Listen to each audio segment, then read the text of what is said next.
Esta es mi huella dactilar, personal e intransferible, una huella que permanece igual toda la vida. Ahora, imaginad una huella que crece y cambia todos los años, que refleja lo que vivimos y lo que sucede en nuestro entorno. Esa sería una descripción aproximada de los anillos de crecimiento de los árboles, y la ciencia que los estudia es la dendrocronología. El primer paso para la aplicación de la dendrocronología: construir cronologías de referencia. La colocamos en el año del calendario, su último anillo, en 1441, que nos dicen que es la posición correcta. Ajá. Os va a sorprender la información que se puede extraer de esos anillos si se sabe leerlos correctamente. Este árbol, estos anillos, nos dice cuánto carbono este árbol estaba quitando cada año de la atmósfera.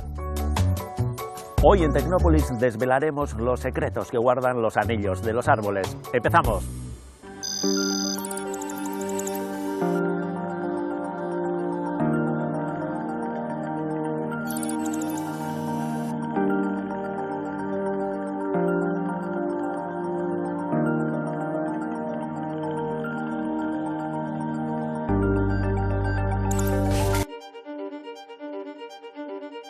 Saber si un Stradivarius es original o falso. Averiguar cuándo y con qué madera se construyó un barco hundido siglos atrás. Hacer un seguimiento exhaustivo de la evolución del clima. Para eso, y mucho más, sirve el estudio de los anillos de crecimiento de los árboles. El principio es sencillo. Las condiciones de vida de los árboles, temperatura, contaminación, precipitaciones, se escriben cada año en estos anillos. Pero, ¿cómo se leen?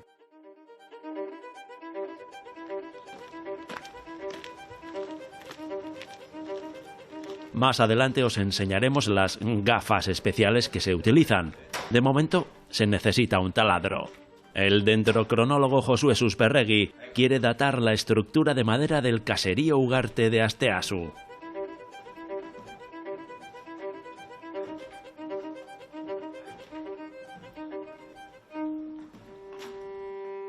Josué, lo primero nos ponemos que estamos en un interior y todavía esto no ha terminado, nos ponemos la mascarilla, ¿no? Como los cirujanos también y los dendrocronólogos, ¿no? Que utilizan cincel, martillo, taladro, una broca especial. Sí, lo que vamos a hacer es perforar las piezas del caserío para intentar saber en qué año cortaron los árboles que utilizaron para fabricar las piezas que componen la estructura de este caserío. Sí, porque la dendrocronología no es solamente contar los anillos de los árboles para saber cuántos años tienen, ¿no?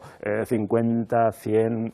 Sí, eso es algo más que eso. Es un dato muy interesante. Hay un montón de información en esos anillos. Eso es, pero el anillo guarda un montón de información y estudiando las series de crecimiento compuestas por anillos podemos saber en qué año cortaron los árboles que utilizaron para fabricar la carpintería, la estructura en madera de un caserío como este, por ejemplo. Eso y mucho más, no adelantemos todavía acontecimientos. Bueno, empezamos a trabajar, ¿no? Venga. Bueno.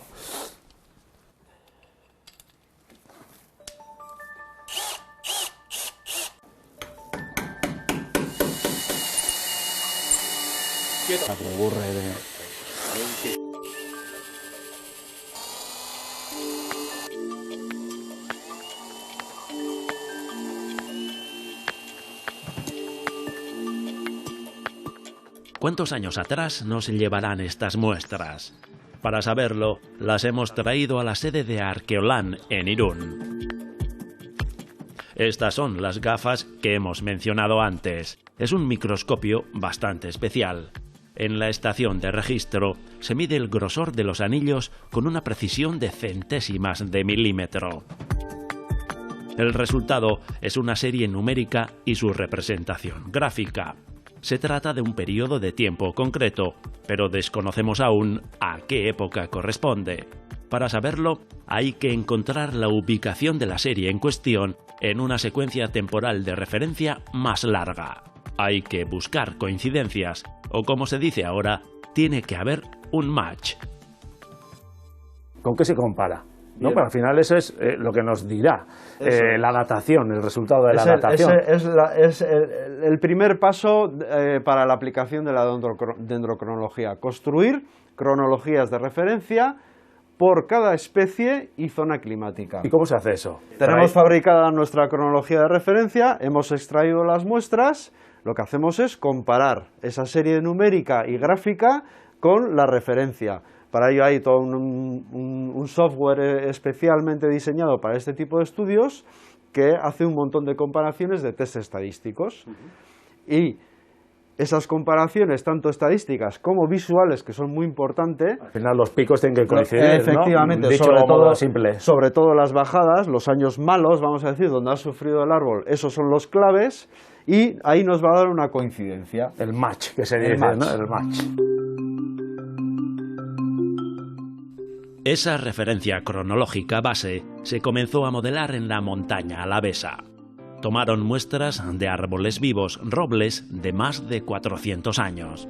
El último anillo corresponde al año anterior a la extracción. Si extrajésemos la muestra ahora, correspondería al año 2020. De esta forma, se retrocede asignando un año a cada anillo. 417. Bueno, casi nada. Pero, ¿y si la muestra que se va a datar es más antigua que los árboles vivos más viejos? Se necesita una referencia cronológica más larga. Para ir más atrás en el tiempo, hay que echar mano de maderas históricas o arqueológicas.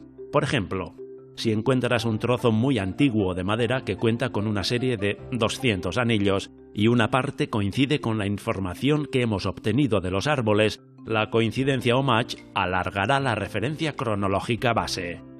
En Arqueolan han conseguido retroceder 800 años, poco en comparación con lo que han conseguido en Irlanda y Alemania. Allí han elaborado una referencia cronológica de 8000 años, utilizando madera hallada en turberas. Estos son resultados de las muestras del caserío Ugarte, ¿no? Eso es. Igual lo explicas mejor tú que yo. Hemos conseguido elaborar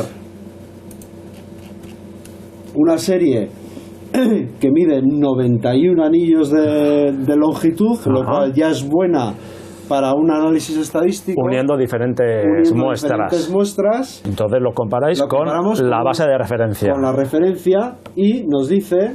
¿Cuál es la roja? Es la de Ugarte. ¿Qué es la roja?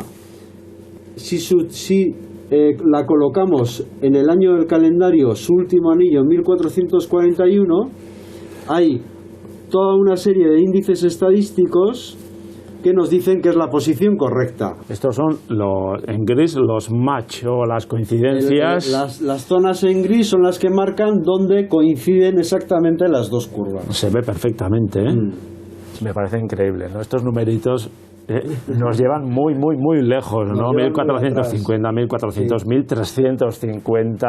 Pues estamos hablando de una estructura que se levantó pues a finales del siglo XV, pues hace casi 600 años, y que se mantiene... Y utilizando madera que creció en el 1300... por ahí alrededor, sí, sería ¿no? Cuando nacieron, más o menos. Nacieron los árboles, ¿no? 350, me parece increíble.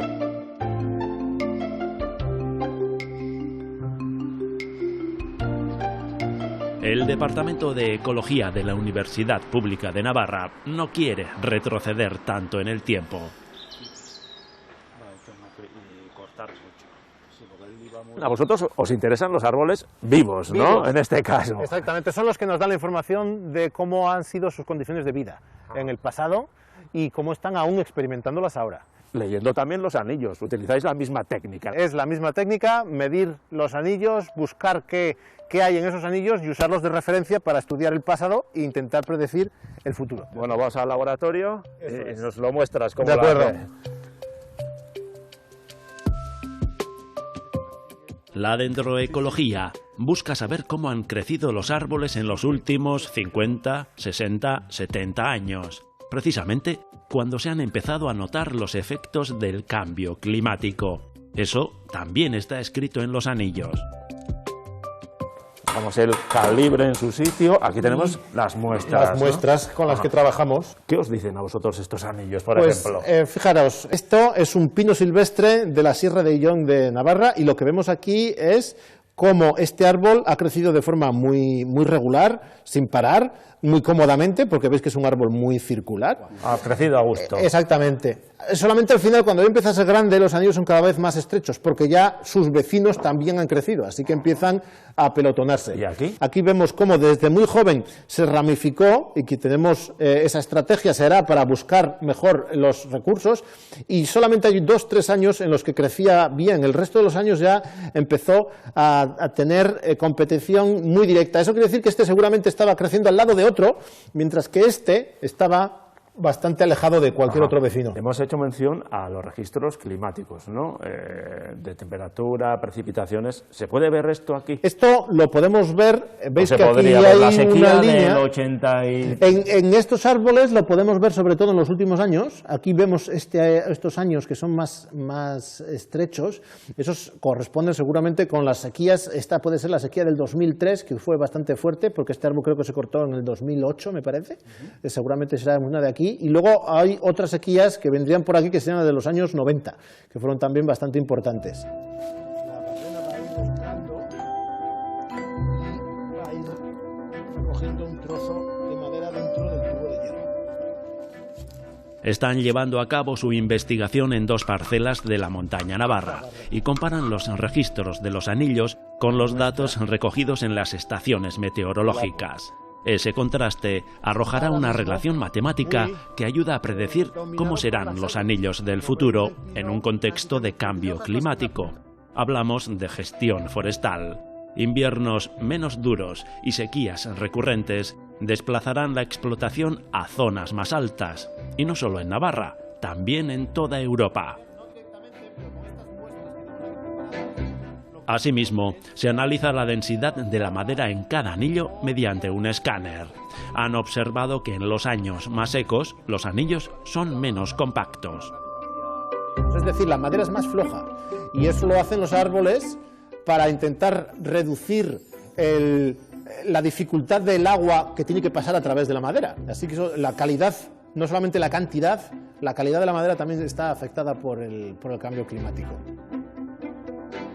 La dendroquímica estudia los compuestos químicos de los anillos. Lo que respira el árbol también se refleja en la madera. En un juicio en Estados Unidos se utilizó como prueba. Los metales pesados encontrados en los anillos confirmaron que una empresa había estado vertiendo en secreto elementos contaminantes. En el Departamento de Ecología se fijan en otro elemento químico, el carbono. Efectivamente, la mitad de esta madera es carbono.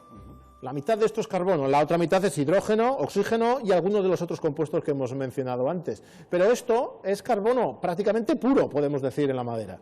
Y esto es un carbono que estaba en la atmósfera.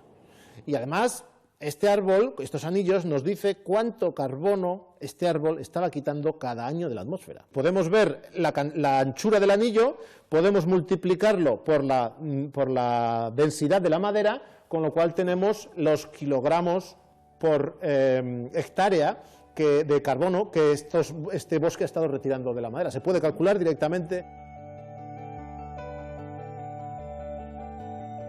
Hay máquinas que están extrayendo carbono, pero la verdad es que tenemos estas criaturas que extraen carbono continuamente. Una idea innovadora, usar la madera como trampa de CO2. El equipo investigador propone fomentar su uso como materia prima para hacer frente a la emergencia climática.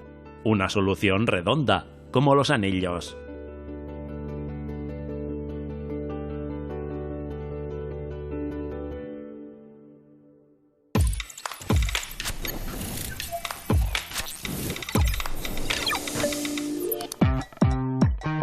Hoy en la red visitaremos Alaitza, un concejo del municipio Iruraiz Gauna, en Álava. Iremos de la mano de Isabel Mellén, filósofa e historiadora de arte. Esta es la iglesia Asunción y dentro se encuentran unas célebres pinturas que nos muestran la vida cotidiana de la nobleza local del siglo XII. En esta representación vemos a una dama parturienta, pero como Isabel Meyen nos cuenta en este hilo de Twitter, ha sido identificada casi con cualquier cosa menos con una mujer dando a luz. Estas pinturas de Alaitza se descubrieron hace casi 40 años y los estudios que han tratado de descifrar su significado han dejado generalmente de lado a las mujeres para centrarse en el papel de los hombres. Volvamos a la parturienta. Si le damos la vuelta a la imagen, incluso se le puede ver la cara al bebé y debajo vemos una palangana, uno de los objetos clásicos que se han utilizado en los partos. Pues como nos muestra Isabel, ha sido catalogada como la figura de Satanás desnudo arrojando sus heces sobre la tierra o como una figura humana masculina en cuclillas mostrando sus órganos genitales. He aquí un buen ejemplo de cómo la historia ha sido relatada con una mirada masculina. Y no es ni el primero ni el último.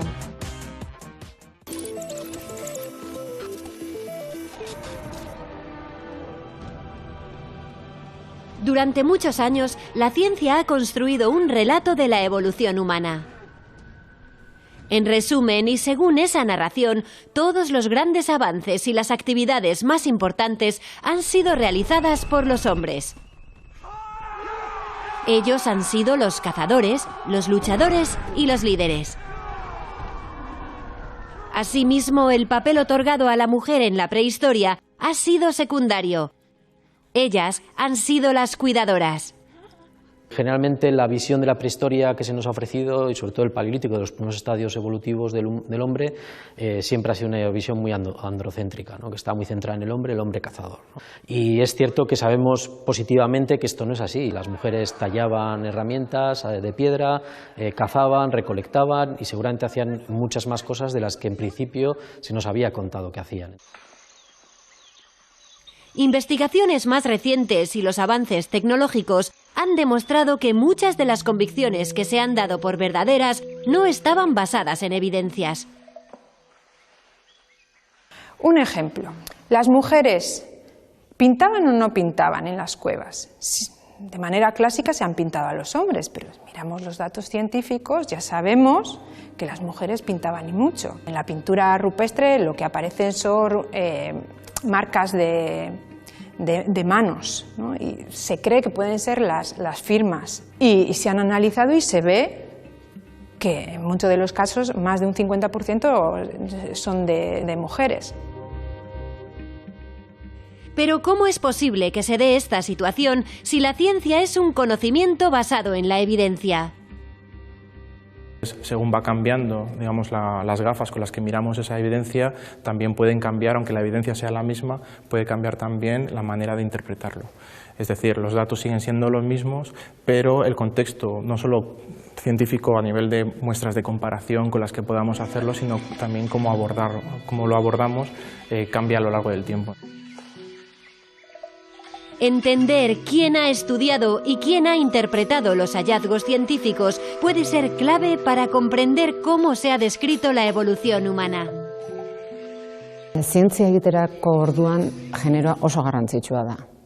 Hasiera batean agian gazte garenean, da nik nire perspektibatik kontatuko dut hau, batek uste du edo nik uste nuen zientzia objektiboa zela, baina adinean aurrera joan nala konturatu naiz, azkenean gizakia garela zientzia egiten dugunak, eta geuk ditugun mugak baldintzatu dezakela zientzia nondik nora joan.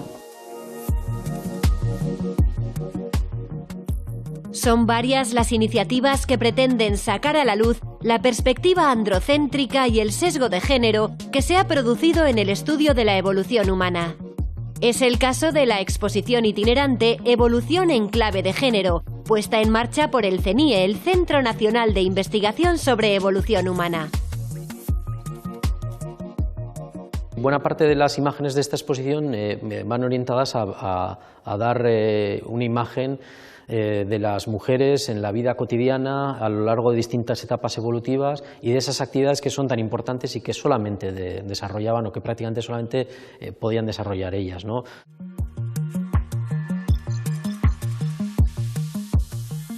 Esta exposición pretende visibilizar acciones o actividades que han quedado fuera del discurso científico y que, sobre todo, están protagonizadas por mujeres, como la lactancia o el parto.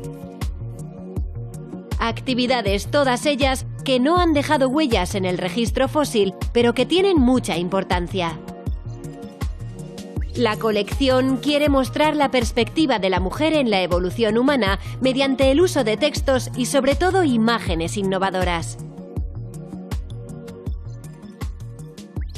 Muchos estudios nos indican que somos capaces de entender mejor las imágenes que los textos, que incluso perduran más en nuestra memoria e incluso que creemos que son más veraces. Entonces, por todo esto, es fundamental utilizar la ilustración en ciencia. En los últimos años se ha avanzado en los textos científicos respecto a los distintos tipos de sesgos. Sin embargo, en las ilustraciones, estos cambios han sido significativamente menores. Si analizamos las ilustraciones científicas sobre mujeres, lo que nos vamos a encontrar son tres temas principalmente. El primero va a ser que tenemos una invisibilización, es decir, va a haber ilustraciones donde simplemente no hay mujeres. Si seguimos a un segundo tema, este tema sería el sesgo de género, es decir, que cuando sí aparecen mujeres, esas mujeres van a estar relacionadas tan solo con el cuidado de los niños, el cuidado del hogar. Y luego un tercer tema donde lo que nos vamos a encontrar es que temas relacionados con la mujer pues han quedado en un segundo plano y se ha decidido no contarlos. Un ejemplo de ello es la representación gráfica de la historia conocida como el Chico de la Gran Dolina. Se trata de uno de los fósiles más famosos de Europa, hallado en la Sierra de Atapuerca, en Burgos, y perteneciente a la especie Homo antecesor. En un principio se creyó que los huesos eran de un varón, de ahí que lo llamaran el Chico de la Dolina. Sin embargo, las últimas investigaciones han demostrado que el fósil era de una mujer. A la hora de representarlo, así pintaron al Chico de la Gran Dolina. Y de esta otra manera, a la chica. Si comparamos estas dos imágenes, lo que vamos a ver es que el chico está fuera, se ve que está fuera, la mujer está dentro, el chico está contento, está sonriendo, la chica está triste, con la boca cerrada, el chico está destapado, se le aprecian los músculos, ¿no? Se le ve vigoroso, la mujer está tapada, un poco más avergonzada. Entonces, claramente aquí vemos las diferencias. Evitar los sesgos en el relato clásico de la evolución y, sobre todo, conseguir una ciencia más igualitaria es también el objetivo de la Universidad del País Vasco y de las instituciones científicas vascas.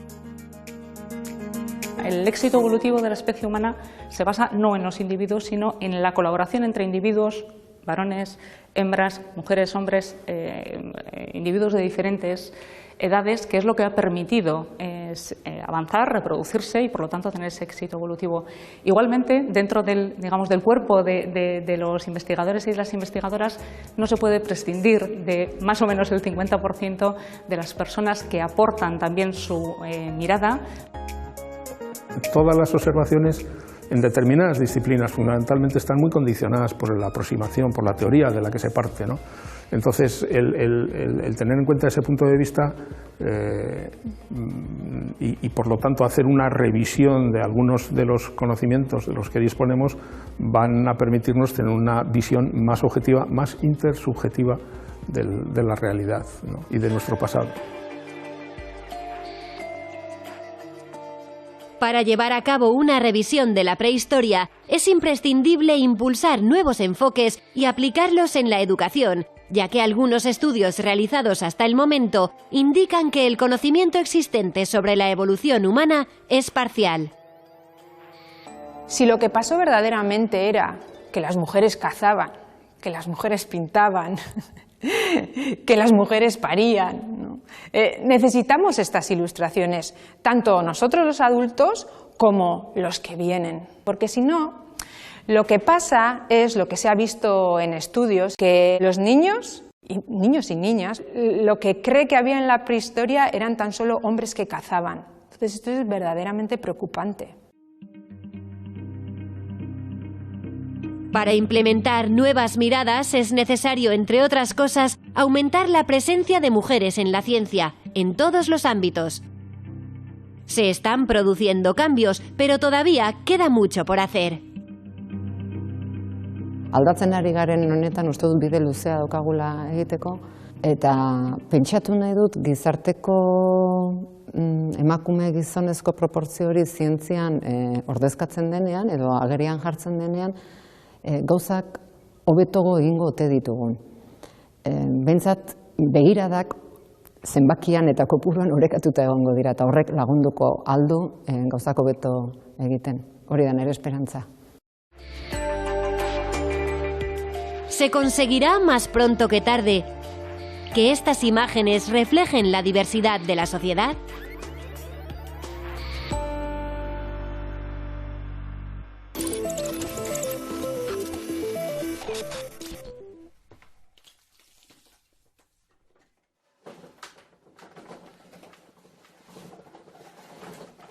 Hay muchos instrumentos hechos de madera, pero seguro que ninguno tan complejo como este. El movimiento de las canicas en el interior de unos circuitos de madera es el origen de esta agradable melodía.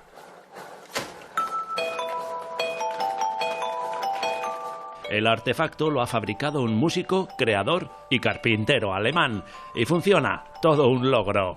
Hasta la semana que viene, agur.